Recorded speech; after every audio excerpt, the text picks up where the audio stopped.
Good morning, students. Today I am telling you about the topic of speciation that is related to the evolutionary part of the BSc second year class. Now, first one is allopatric speciation. Generally, speciations are of three types: allopatric, sympatric, and parapatric. And this topic is very important in exam point of view, and some short questions are every time available in the exam.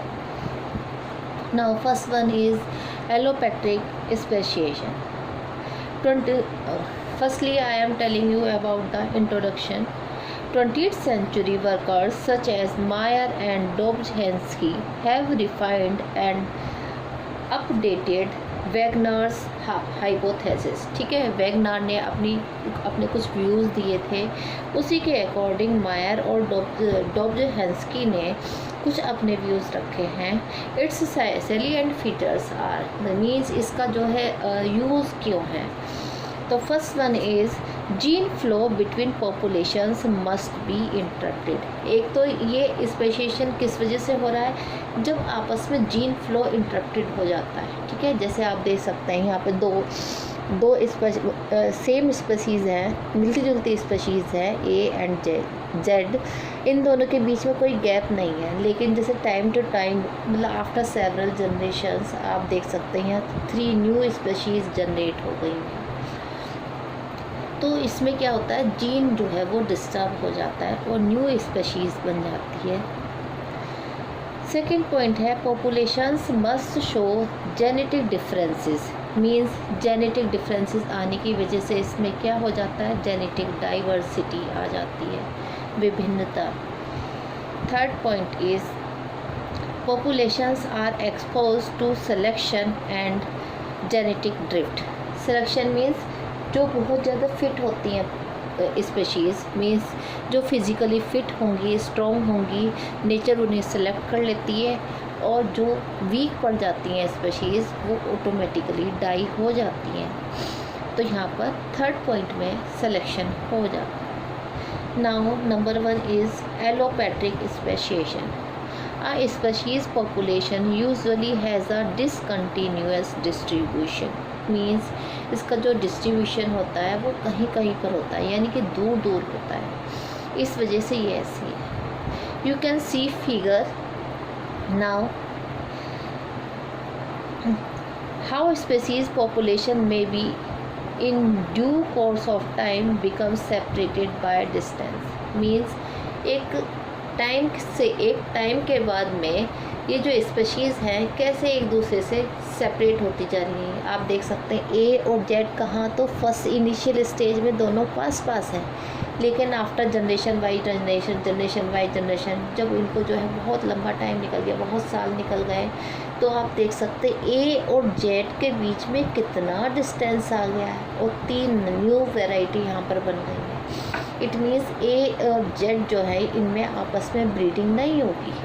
ठीक है, क्योंकि इनके बीच में gap आ गया है और यहाँ पर न्यू स्पेशीज़ जनरेट हो गई हैं. तो इसीलिए एलो का मतलब है डिफरेंट या वाइड डिस्ट्रीब्यूशन, मीन्स सेपरेशन. ठीक है, जेनेटिक आइसोलेशन आप कह सकते हैं.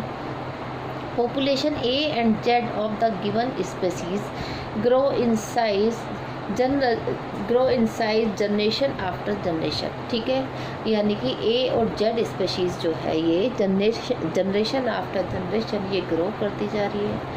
As a result the organism radiate into progressively large territory. ठीक है, अब जब ये ग्रो करती जा रही है तो ये इनकी जो हैबिटेट है या टेरिटरी है वो उसका साइज़ बड़ा हो जाएगा.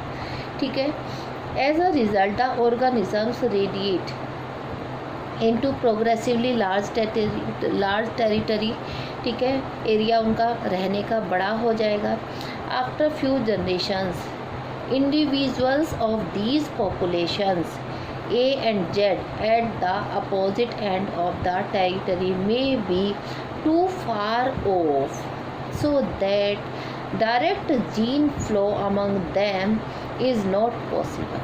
ठीक है, मीन्स जब बहुत सारी जनरेशन आ जाएंगी तो ए और जेड के बीच में बहुत ज़्यादा डिस्टेंस बन जाएगी, जिससे वहाँ पर जीन फ्लो नहीं हो पाएगा, मीन्स जेनेटिक एक्सचेंज वहाँ पर नहीं होगा, because they know longer come into reproductive contact directly, क्योंकि ये इतनी ज़्यादा दूर हो गई हैं तो ये एक दूसरे के ए और जेड एक दूसरे के जब कांटेक्ट में ही नहीं आएंगी तो यहाँ पर कोई मेटिंग नहीं होगी, ठीक है। और ये जो जेड है ये न्यू स्पेशीज़ बना लेगी और ए जो है ये अपनी न्यू स्पेशीज़ बना लेंगी, ठीक है। तो इससे नई स्पेशीज़ बन जाएगी, किसकी वजह से, क्योंकि यहाँ पर बैरियर्स आ गए हैं, बीच में गैप आ गया है, तो इसको हम बोलते हैं allopatric speciation, whereby groups of related organisms become separated by some physical barriers, ठीक है।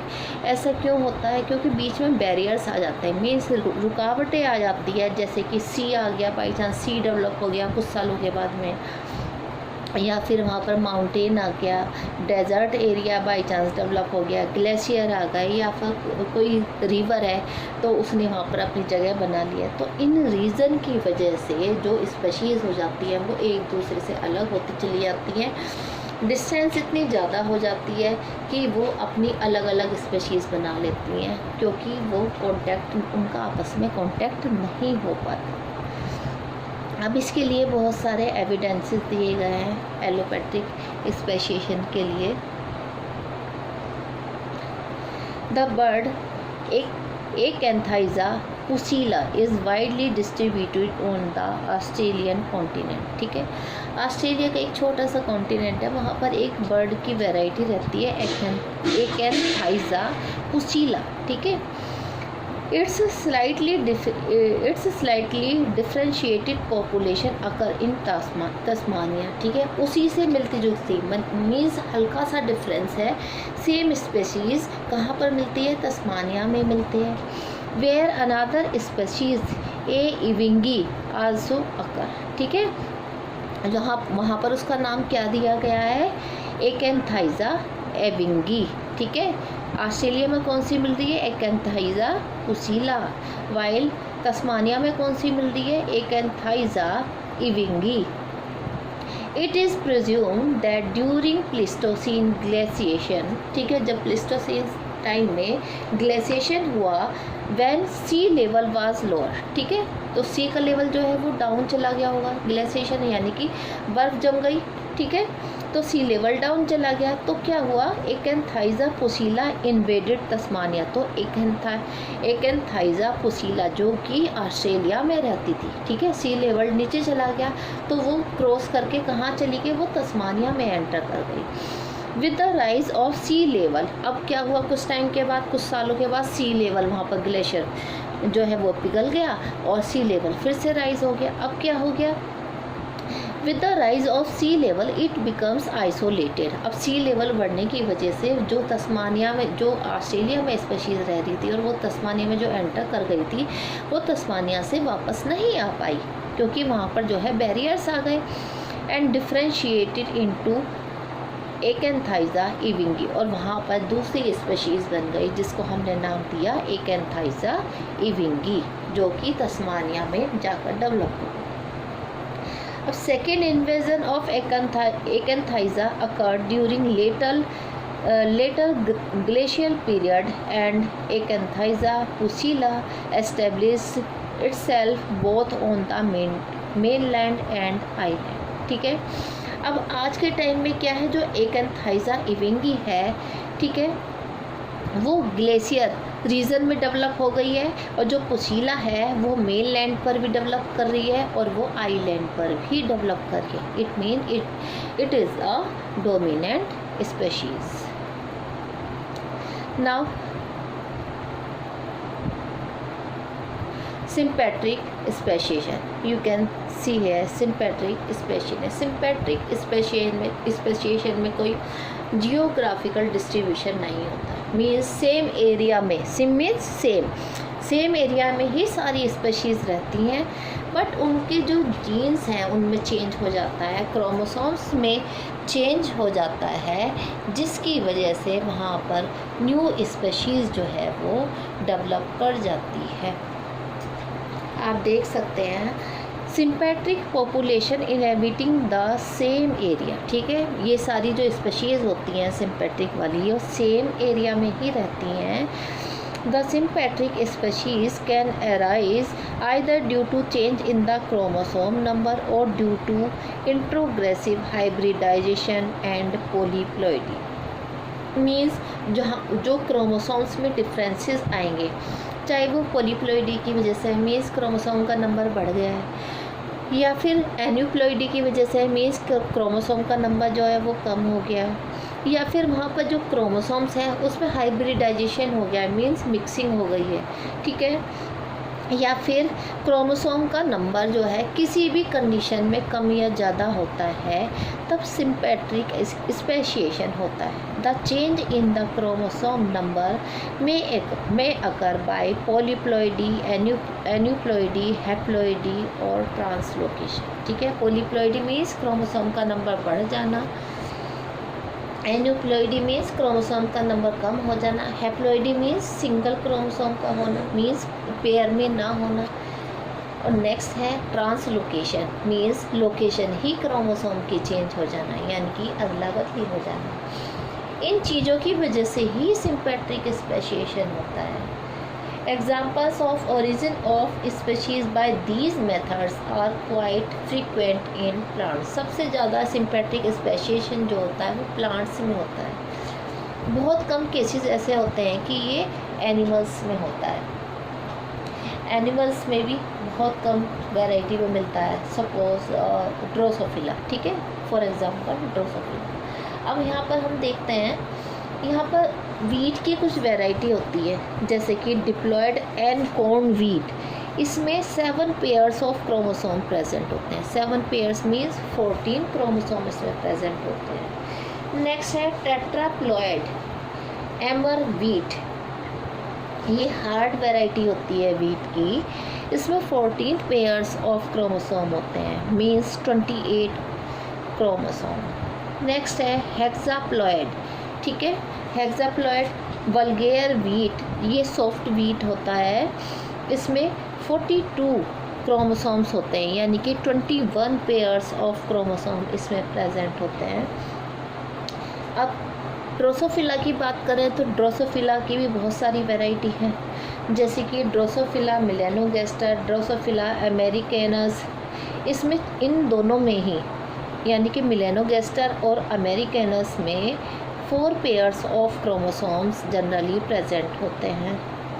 ड्रोसोफिला विरिलिस में 6 पेयर्स ऑफ क्रोमोसोम्स प्रेजेंट होते हैं। ड्रोसोफिला स्यूडो ऑब्स्क्यूर एंड पर्सिमिलिस, इनमें 6 पेयर्स ऑफ क्रोमोसोम्स प्रेजेंट होते हैं। ड्रोसोफिला विली स्टोनी, इसमें भी 3 पेयर्स ऑफ क्रोमोसोम्स प्रेजेंट होते हैं। तो ये थे सिम्पैट्रिक स्पेशिएशन के कुछ एग्जाम्पल्स। नेक्स्ट हमारी आती है parapatric speciation. Para means near, para का मतलब है नियर, पास पास, ठीक है। Parapatric speciation is the development of reproductive isolation among the members of a continuous population, ठीक है। मीन्स पॉपुलेशन है, साथ साथ रह रही है, ठीक है, उनके बीच में रिप्रोडक्टिव आइसोलेशन हो जाता है, ठीक है। In the absence of geographical barriers, ठीक है। फर्स्ट वाली में जो एलोपैट्रिक स्पेशिएशन हमने देखा था उसमें बैरियर्स आ गए हैं, जियोग्राफिकल बैरियर्स यहाँ पर प्रेजेंट है। सपोज माउंटेन है, रिवर है, ग्लेशियर है, सी है, ओशियन है, कुछ भी बीच में आ जाएगा और ये 2 स्पीशीज़ जो है वो अलग हो जाएंगी और न्यू वैरायटी जनरेट करेंगी। पैरापैट्रिक में कोई बाउंडेशन नहीं है, मीन्स कोई बैरियर नहीं आया है बीच में, लेकिन फिर भी ये अपने आप को आइसोलेट कर लेते हैं, स्पीशीज़ जो है वो अपने आप को अलग अलग कर लेती हैं, लेकिन इसमें जियोग्राफिकल बैरियर कोई नहीं प्रेजेंट है। Okay, this was studied by white, ठीक है। मिस्टर वाइट जो इवोल्यूशन पर जिन्होंने वर्क किया था, उन्होंने डिस्कवरी की और प्रपोज किया that chromosomal aberration led to partial reproductive isolation in the individuals of a population in some areas of its distribution. ठीक है, मतलब कुछ स्पीशीज़ हैं वो रह रही हैं तो वहाँ पर क्या होगा, रिप्रोडक्टिव आइसोलेशन हो जाएगा। मीन्स जो इंडिविजुअल है वो खुद ही अपने आप को अलग कर लेंगे। The lower fertility with further addition of structural changes. ठीक है, कुछ एनिमल्स में जिनमें फर्टिलिटी पावर या फिर वीकनेस की वजह से जो फर्टिलिटी पावर है वो डिक्रीज़ हो गई है तो उसकी वजह से भी उनकी बॉडी में कुछ चेंजेस आ जाएंगे। ठीक है, इन द क्रोमोसोम्स में कुछ चेंजेस आ जाएंगे। Finally establishes reproductive isolation forming new species. ठीक है, धीरे धीरे रिप्रोडक्टिव आइसोलेशन हो जाएगा, यानी कि स्पेशीज जो वैरायटी है पॉपुलेशन में जो मेंबर्स हैं वो धीरे धीरे अपने आप को अलग करना स्टार्ट कर देंगे और यहाँ पर पैरापैट्रिक स्पेशिएशन डेवलप हो जाएगा। अब इसका एग्जांपल है, parapatric speciation is described in land snail of, एक लैंड स्नेल है। ठीक है, कौन से जीनस का, पार्ट्यूला जीनस का एक लैंड स्नेल है on the island of Moorea near Tahiti. ठीक है, ये एक आइलैंड है, मूरी आइलैंड, इसका नाम है मूरी आइलैंड, ये ताहिटी के पास में है। 11 species of Partula are described from Moorea. ठीक है, मीन्स पार्टूला जीनस की 11 स्पेशीज़ इस मूरी आइलैंड पर मिलती है। मीन्स सेम आइलैंड है, सिंगल आइलैंड है मूरी आइलैंड, लेकिन और एक ही जीनस का इस पर स्नेल मिलता है, लेकिन उसकी वैरायटी से मतलब है स्पेशीज़ कितनी है, 11 स्पेशीज़ यहाँ पर मिलती है। Even though the island is only 15 kilometre wide, केवल 15 किलोमीटर का ये आइलैंड है, कितना कम एरिया है। And there are no geographic barrier. ठीक है, 15 किलोमीटर का ये आइलैंड है, कोई जियोग्राफिकल बैरियर यहाँ पर प्रेजेंट नहीं है, लेकिन फिर भी यहाँ पर स्पेशिएशन हो रहा है। मीन्स फिर भी यहाँ पर न्यू स्पेशीज़ बन गई हैं सेम जीनस की। These species fall into 2 groups. अब इन्होंने 2 ग्रुप्स में डिवाइड कर दिया है इन स्पेशीज़ को। Among snails belonging to Partula suturalis. ठीक है, मतलब जो स्नेल पार्टूला सैटरेलिस कॉम्प्लेक्स बना रहे हैं, there are both sinistral and dextral individuals. ठीक है, यहाँ पर 2 तरह के इंडिविजुअल्स मिलेंगे, डेक्स्ट्रल कोइलिंग वाले और सिनिस्ट्रल कोइलिंग वाले।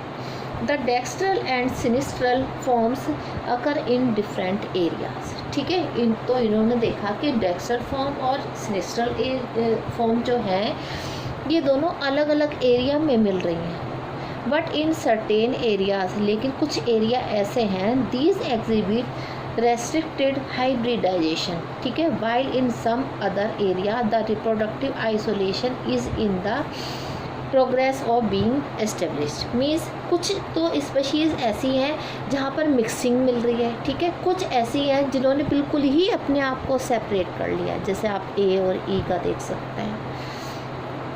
The areas of reproductive isolation are represented by jagged line. ठीक है, जो रिप्रोडक्टिव आइसोलेशन हुआ है, ठीक है, वो जैगर्ड, ये जो आपको लाइन वाला एरिया दिख रहा है ना, वो इस लाइन से शो किया गया है, जो नया स्पेशिएशन हुआ है, are not isolated by any geographical barrier. ठीक है, ये किसी जियोग्राफिकल बैरियर की वजह से आइसोलेट नहीं हुए हैं, ये अपने आप ही इन्होंने जो है अपने आप को अलग कर लिया है। ठीक है, these species have evolved on this Muri island only and in the absence of geographical pressure. ठीक है, और ये जियोग्राफिकल प्रेशर की वजह से डेवलप नहीं हुई, ये ऑटोमेटिकली या फिर फर्टिलाइजेशन डिफरेंस के कारण या फर्टिलिटी पावर कम होने के कारण ही ये डेवलप हो गई हैं। ठीक है, आप देख सकते हैं A, B, C, D, E